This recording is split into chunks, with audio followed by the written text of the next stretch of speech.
तपाईँ हेर्दै हुनुहुन्छ टिभी पञ्चली, सबै सत्य अनि समाचार प्रस्तुत गर्दछ। युवाको संस्थाले युवाको नेतृत्व पाएको छ। यसको उदाहरण हो नेपाल स्काउट। दर्शकबिन नमस्कार, टिभी पञ्चलीको यस कार्यक्रममा यहाँलाई हार्दिक स्वागत छ। यदि हामीलाई पहिलोपल्ट हेरिरहनु भएको छ भने कृपया लाइक, सेयर, कमेन्ट अनि सब्सक्राइब गर्न नबिर्सिनुहोला। दर्शकबिन, नेपाल स्काउट सामाजिक क्षेत्रमा आफ्नो ठुलो नाम बनाउन सफल संस्था हो नेपाल स्काउट। नेपाल स्काउट युवाको संस्था भनेर पनि चित परिचित छ, यो हामी सबैलाई थाहा नै छ। नेपाल स्काउटमा विभिन्न समयमा विभिन्न व्यक्तिले नेतृत्व सम्हाल्नुभयो, तर नेपाल स्काउटको निर्देशक जस्तो गरिमामय पदमा एक युवाको उपस्थिति यो पहिलोपटक हो। सोही अनुरूप हामी आज नेपाल स्काउटका निर्देशक श्री रामप्रसाद भट्टराईसँग कुरा गर्न उहाँकै कार्यकक्षमा छौँ। हामीले सम्भव भएसम्म उहाँसँग नेपाल स्काउटका नीति तथा कार्यक्रम लगायतका विभिन्न विषयलाई समेट्ने जमर्को गरेका छौँ। अबको क्रममा उहाँसँग गरेको यो कुराकानी हेर्नु। कार्यक्रममा स्वागत छ सर। धन्यवाद सर। नेपाल स्काउटले अहिले यो कोभिड-19 म्यानेजमेन्टमा के कस्तो कामहरू गरिरहेछ सर? नेपाल स्काउटले विशेष गरी यो कोभिड-19 को महामारी सुरु भएदेखि नै केही न केही हामीले सकेको चाहिँ भलन्टियरी कामहरू गरि नै राखेका छौँ। विशेष गरी यो कोभिड-19 महामारी चीनको वुहानबाट सुरु भयो भन्ने हामीले त्यो न्युजहरूमा सुन्ने बित्तिकै नेपाल स्काउटले नेपालमा सम्भावित हुन सक्ने सङ्क्रमणलाई मध्यनजर गरेर हामीले सुरुदेखि नै पब्लिक अवेरनेसको कामहरू गऱ्यौँ, जसमा हामीले ह्यान्ड वासिङ स्टेसन भनेर देशका 100भन्दा बढी स्थानहरूमा आम सर्वसाधारणहरूको लागि हात धुनुपर्छ, सेनिटाइजरको प्रयोग गर्नुपर्छ, सोसल डिस्टेन्सिङ मेन्टेन गर्नुपर्छ, मास्कको प्रयोग गर्नुपर्छ भन्ने कुराहरू सिकाउन हामीले 100वटा भन्दा बढी ठाउँमा ह्यान्ड वासिङ स्टेसन भनेर सञ्चालन गऱ्यौँ। यो चाहिँ पहिलोचोटिको लकडाउन जुन थियो कोभिडको महामारी हाम्रो नेपालमा एउटा केस देखिनुभन्दा अगाडि नै, त्यो बेलादेखि नै हामीले लगभग फागुनको अन्तिमदेखि चाहिँ त्यो काम गरेका थियौँ। 76 फागुनको कुरा गर्दैछु म। त्यस पछाडि चाहिँ हामी लगातार रूपमा कोभिड-19 को महामारीसँग डटेर लागि नै राखेका छौँ। हाम्रो स्थानबाट हुन सक्ने जति सबै कामहरू हामीले गरेका छौँ। अवेरनेसको कामलाई मुख्य जोड दिएका छौँ, जसलाई हामीले SMS रिइन्फोर्समेन्ट क्याम्पेन भनेका छौँ। यो कोभिड-19 को चाहिँ उपचार भनेको केही पनि हुँदैन। यसको उपचार भनेको सोसल डिस्टेन्सिङ, मास्कको अनिवार्य प्रयोग र सेनिटाइजेसन, अर्थात् बेला बेलामा हात धुने र सेनिटाइजरको प्रयोग गर्ने, यही नै यसको उपचार भएको कारणले गर्दा यसलाई चाहिँ बढीभन्दा बढी प्रमोट गर्नलाई हामीले गत वर्षदेखि नै लगातार रूपमा SMS रिइन्फोर्समेन्ट क्याम्पेन गरिरहेछौँ, विशेष गरी युनिसेफको सहयोगमा। त्यस पछाडि हामीले हाम्रो आफ्नै इन्टरनल अर्गनाइजेसन सिस्टममा पनि सबै निकायहरूले विभिन्न कामहरू गरि नै राख्नु भएको छ सातै प्रदेशमा। अब त्यसमा विशेष गरी चाहिँ हामीले भोकाहरूलाई खाना दिने कुरा, जनावरहरूलाई खाना दिने कुरा होइन, त्यस पछाडि शव व्यवस्थापनसम्मका कुराहरू पनि हामीले गरिराखेका छौँ र आइसोलेसन सेन्टर निर्माण गर्ने कुरा, क्वारेन्टिन निर्माण गर्ने कुरा र डक्टर नर्स जुन फ्रन्टलाइनर्सहरूलाई चाहिँ हामीले यातायातको व्यवस्था गर्नेदेखि लिएर उहाँहरूलाई घरसम्म आवजावत गर्न सक्ने व्यवस्था मिलाउनेदेखि लिएर यस्ता हामीले धेरै गतिविधिहरू यो कोभिड-19 को महामारीमा गरेका छौँ। त्यसमध्ये सबैभन्दा च्यालेन्जिङ चाहिँ अब पहिलो लकडाउनकै बेलामा हामीले पहिलो जुन कोभिडका कारणले गर्दा नेपालमा मृत्यु भएको चाहिँ उहाँको शव व्यवस्थापनको काम पनि स्काउटले गर्यो र त्यस पछाडि पनि हामीले अहिलेसम्म करिब 100वटा चाहिँ शवहरू व्यवस्थापन गरेका छौँ कोभिड-19 को महामारीबाट मृत्युवरण गर्नुभएका मानिसहरूको।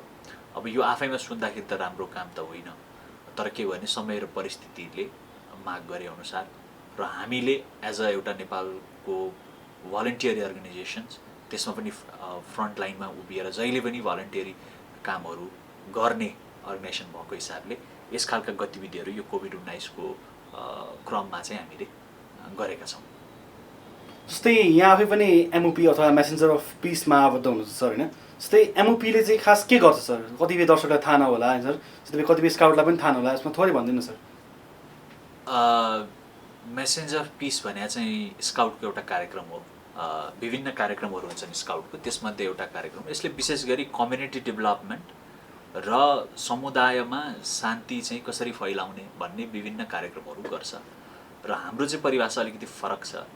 शान्ति कायम गर्नलाई अब त्यो जुन शान्तिको परिभाषा चाहिँ युद्धको वा हतियारको एब्सेन्सलाई हामीले शान्ति भन्छौँ, तर अब हामीले स्काउटिङमा भन्ने शान्ति चाहिँ कम्युनिटीमा सानो सानो समुदायमा गरिने सानो सानो इफोर्टहरू, समुदायको परिवर्तनको लागि वा समुदायमा सकारात्मक प्रभाव पर्ने सानो सानो चाहिँ कदमहरू, सानो सानो प्रोजेक्टहरू, साना साना क्रियाकलापहरूलाई नै हामीले मेसेन्जर अफ पिसको इनिसिएटिभको रूपमा वा प्रोग्रामको रूपमा लिन्छौँ, जसमा चाहिँ विशेष गरी स्काउटका सदस्यहरूले यो पिस बिल्डिङको चाहिँ कार्यक्रममा भाग लिनको लागि समुदाय स्तरमा आफ्नो लोकल लेभलमा चाहिँ स्थानीय स्तरमा चाहिँ उनीहरूले सकेका गतिविधिहरू गरेर समुदायलाई शान्तिपूर्ण बनाउनको लागि वा चाहिँ समृद्ध बनाउनको लागि सहयोग गर्ने यो खालको कार्यक्रम नै मेसेन्जर अफ पिसको कार्यक्रम हो। र यो कार्यक्रमले विशेष गरी चाहिँ बालबालिका र युवाहरूलाई समुदायप्रति आफ्नो उत्तरदायित्व के हो र समुदायलाई सधैँभरि शान्त राखिरहनको निमित्त वा चाहिँ यहाँका सबै आस्पेक्टहरूलाई चाहिँ हिंसारहित होइन राख्नको निमित्त चाहिँ कस्तो भूमिका खेल्न सकिन्छ भनेर हामीले एउटा निश्चित कार्यक्रम तयार गरेका छौँ, जसलाई हामीले एमओपी प्रोग्राम पनि भन्छौँ। र त्यसलाई पहिला त्यो कार्यक्रम गर्ने, त्यसपछि त्यसलाई सेयर पनि गर्ने र दुनियाँले त्यो देखोस् र उनीहरूले पनि आफ्नो ठाउँमा त्यो रेप्लिकेट चाहिँ गरोस् र आफ्नो ठाउँमा अप्लाई गरोस् भन्नको लागि एउटा डिजाइन भएको अन्तर्राष्ट्रिय स्काउटको कार्यक्रम हो। यो नेपालमा पनि हामीले गरि नै राखेका छौँ र यसको इम्प्याक्ट एकदम राम्रै छ। जस्तै सर यहाँ पहिला स्काउटमा हुनुहुन्थ्यो, त्यसपछि रोबर स्काउट गर्नुभयो, त्यसपछि हुँदै हुँदै अहिले नेपाल स्काउटको डिरेक्टर जस्तो गरिमामै पदमा हुनुहुन्छ सर होइन।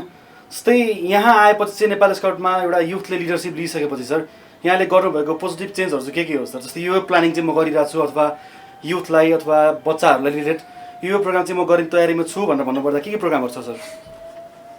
पहिलो कुरा चाहिँ यो हामी यस्तो समाजमा छौँ जहाँ एकजनाले गरेर खास केही पनि हुँदैन। अब तपाईँले भनेको सही हो, म चाहिँ as a boy scout, rover scout हुँदै स्काउट मास्टर्स हुँदै लिडरसिपमा आएको व्यक्ति हो र यो नेपाल स्काउटको डिरेक्टरको पोजिसनमा आउनुभन्दा पहिला पनि म एक्टिभ स्काउट मास्टरको रूपमा काम गर्थेँ।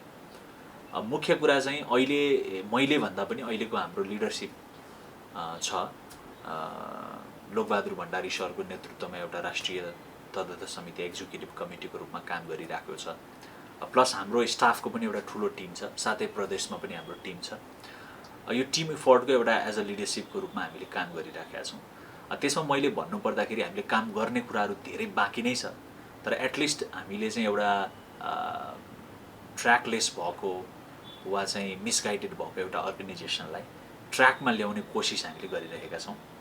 यद्यपि हामीले गर्नुपर्ने कामहरू धेरै बाँकी नै छ, विशेष गरी पोलिसी मेकिङमा र यसका प्रोग्राम र पोलिसीहरू डेभलपमेन्ट गर्ने कुरामा हामीले ठुलो अचिभमेन्ट अहिले हासिल गरेका छौँ। हामीले एडल्ट रिसोर्सको कुरादेखि युथ प्रोग्रामको कुराहरूदेखि लिएर ह्यान्डबुकदेखि धेरै एजुकेसनल मेटेरियल्सहरू रेडी गर्ने काम गरेका छौँ, जुन चाहिँ अहिले ठ्याक्कै त्यसको इम्प्याक्ट अहिले राइट नाउ देखिँदैन।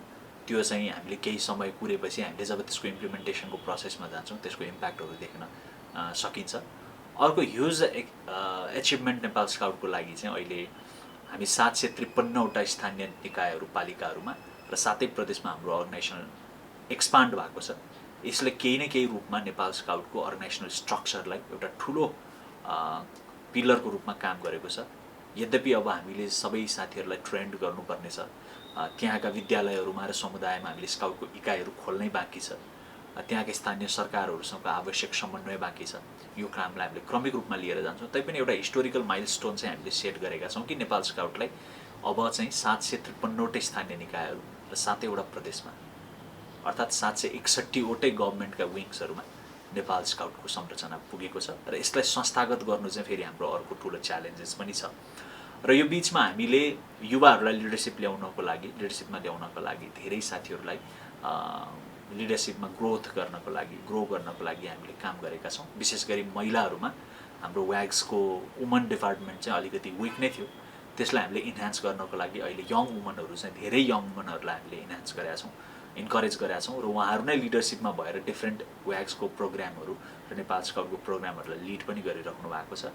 अब केही अचिभमेन्टहरू यिनीहरू हुन्, तर मैले चाहिँ अब यो छोटो समयमा हामीले काम गर्दाखेरि हामीले धेरै काम गर्न बाँकी छ। We need to work a lot भन्ने लाग्छ। हामीले खालि एउटा फाउन्डेसन्सको काम गरेका छौँ।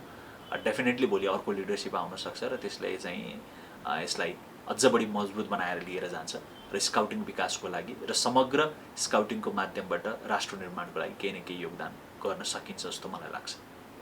जस्तै आज सरसँग समय पनि निकै थोरै थियो सर, होइन? हामीले आज सानो इन्टरभ्यू मात्रै गऱ्यौँ सर। लास्टमा यहाँलाई चिन्ने जति पनि व्यक्ति हुनुहुन्छ अथवा कतिपय व्यक्ति यहाँलाई फलो गर्नुहुन्छ होला, एउटा इन्सपिरेसन मान्नुहुन्छ होला यहाँलाई, होइन? अनि एज अ नेपाल स्काउटको डिरेक्टरको हिसाबले आफ्नो स्काउट्सलाई, आफ्नो यङ लिडर्सहरूलाई के भन्न चाहनुहुन्छ सर हाम्रो प्रोग्रामको थ्रुबाट? पहिलो कुरा त तपाईँहरूको लोकप्रिय मिडियालाई धन्यवाद भन्न चाहन्छु। यो समय उपलब्ध गराइदिनु भयो, हामीलाई बोल्ने मौका पनि दिनुभयो, आफ्नो विचारहरू राख्ने मौका दिनुभयो। अब मैले भन्नुपर्दाखेरि इन्सपिरेसन्स चाहिँ हामीले कर्मबाट लिनुपर्छ जस्तो लाग्छ, होइन? We should believe in action भन्छौँ हामीले स्काउटमा। त्यो भएको कारणले गर्दाखेरि जीवन एउटा पाटोबाट हेर्दा छोटो छ, अर्को पाटोबाट हेर्दा धेरै लामो पनि छ। तपाईँले कसरी यो जीवनलाई बिताउनुहुन्छ भन्ने कुराले फरक पार्छ। स्काउटिङ एउटा त्यस्तो माध्यम हो जसले चाहिँ तपाईँको जीवनलाई एक्टिभ राखिरहन्छ, होइन? त्यही भएर हामीले भन्छौँ we are producing the global active citizen, होइन? संसारमा एक्टिभ मान्छेहरूको सङ्ख्या चाहिँ कम छ, त्यसमा पनि हामीले ग्लोबल एक्टिभ सिटिजन भनेको चाहिँ तपाईँले ग्लोबल्ली केही न केही कुरामा इम्प्याक्ट पार्न सक्ने नागरिक तपाईँ बन्नुपर्छ भन्ने कुरा स्काउटले बिलिभ राख्छ। र त्यो एउटा अर्गनाइजेसनको एउटा मेम्बर भएको हिसाबले, एउटा लिडरसिप भएको हिसाबले म आम नेपाल स्काउटका सदस्यहरू र नेपाल स्काउटका सदस्य नहुनुभएका महानुभावहरूलाई पनि यो स्काउटिङ मुभमेन्टमा आफ्ना छोराछोरी भाइ बहिनीहरू, युवाहरू र युवै हुनुपर्छ भन्ने पनि छैन, एडल्टहरू पनि स्काउटिङमा जोइन हुन सक्नुहुन्छ। आउनुहोस्, यो स्काउटिङ मुभमेन्टमा लामबद्ध हौँ र देशको समृद्धि एकजना इन्डिभिजुअलको इनपुटबाट सम्भव हुन्छ। देशको समृद्धि नेताहरूको समूहले मात्रै गर्ने होइन, कर्मचारीहरूको समूहले मात्रै गर्ने होइन, हरेक नागरिकको आफ्नो दायित्व हुन्छ, कर्तव्य हुन्छ। र हामीले बालबालिका र युवाहरूलाई फन विथ पर्पस भनेर एउटा युवा कार्यक्रमको माध्यमबाट उनीहरूको शिक्षा दीक्षालाई असर नपर्ने गरी, रेगुलर लाइफलाई असर नपर्ने गरी हामीले अनौपचारिक शिक्षा प्रदान गर्छौँ।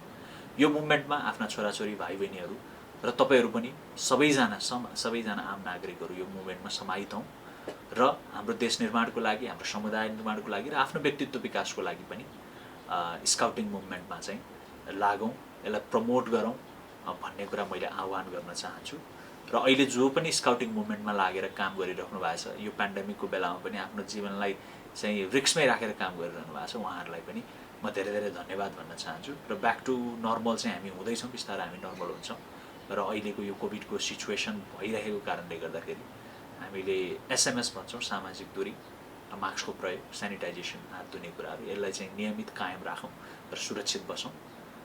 डेफिनेटली एक दिन हामीले यो कोभिडलाई चाहिँ जित्न सक्छौँ भन्ने मैले यहाँहरूलाई अनुरोध गर्न चाहेँ। धन्यवाद सर, टाइम दिनुभयो, thank you so much sir. धन्यवाद तपाईँहरू। दर्शकबिन, अहिले सम्पूर्ण जनताको चासोको विषय भनेकै कोरोना भाइरस र यसको व्यवस्थापनको विषय हो। यसमा के कस्ता संस्थाले के कति कामहरू गरिरहेका छन् लगायतका विभिन्न विषयहरू पनि हो। हामीले नेपाल स्काउटका निर्देशक श्री रामप्रसाद भट्टराईसँग नेपाल स्काउटले कोरोना भाइरस व्यवस्थापन या भनौँ जनचेतना फैलाउने कार्यक्रममा के कस्ता भूमिकाहरू निर्वाह गरिरहेका छन्, SMS क्याम्पेन भनेको के हो, MOP भनेको के हो, तथा एक युवाले नेपाल स्काउटको निर्देशक जस्तो पदमा बसेर के कस्ता कामहरू गरिरहेका छन् लगायतका विभिन्न विषयहरू आज समेट्ने प्रयास गरेका थियौँ। आशा छ यहाँहरूलाई उक्त भिडियो मन पर्यो होला। मन पर्यो भने हामीलाई कमेन्टमा केही प्रतिक्रिया दिनुहोला। दर्शकबिन, आगामी दिनमा पनि हामी समाजमा रहेका अथवा यस्तै व्यक्तित्वहरूसँग कुराकानी लिएर उपस्थित हुने बाचा गर्दै आजलाई टिभी पञ्चलीको सम्पूर्ण टिम यो कार्यक्रमबाट बिदा हुन चाहन्छ। जहाँ भिड त्यहाँ कोभिड, त्यसैले भिडभाड नगरौँ भन्दै आजलाई हामी बिदा हुन चाहन्छौँ। हस् त, नमस्कार।